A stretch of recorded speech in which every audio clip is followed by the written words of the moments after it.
বাঘ দেখেছেন কখনো? অনেকে হয়তো দেখেছেন চিড়িয়াখানা কিংবা বঙ্গবন্ধু সাফারি পার্কে। আবার ভাগ্য ভালো থাকলে সুন্দরবন বেড়াতে গেলেও আপনি বাঘের দেখা পেতে পারেন।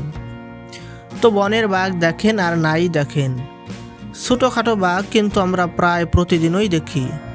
কি অবাক হলেন? বলছিলাম বাঘের মাসির কথা।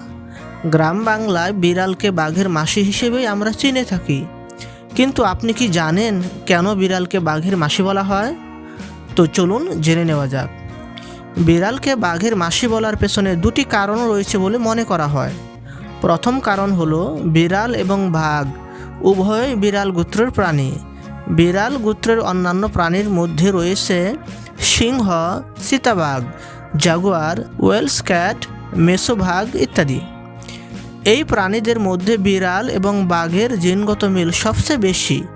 বিড়ালের জিনের প্রায় 95% বাঘের জিনের সাথে মিল রয়েছে, তাই বিড়ালকে বাঘের মাসি বলা হয়। দ্বিতীয় কারণ হলো বিড়াল এবং বাঘের আচরণগত মিল রয়েছে। বিড়াল এবং বাঘ উভয়ই একাকী শিকারী। এরা সাধারণত দিনে ঘুমায় এবং রাতে শিকার করে।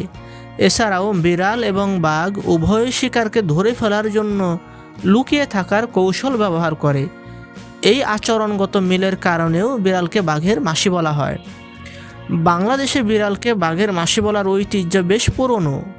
গ্রামের মানুষজন সাধারণত আদর করে বিড়ালকে বাঘের মাসি বলে ডাকে। তাছাড়া বাঘ এবং বিড়াল উভয়ই আরামপ্রিয় প্রাণী। শীতের সময় আপনার পরিপাটি করা বিছানায় আপনার শোয়ার আগেই দেখবেন বিড়াল মামা আপনার জায়গা দখল করে নিয়েছে।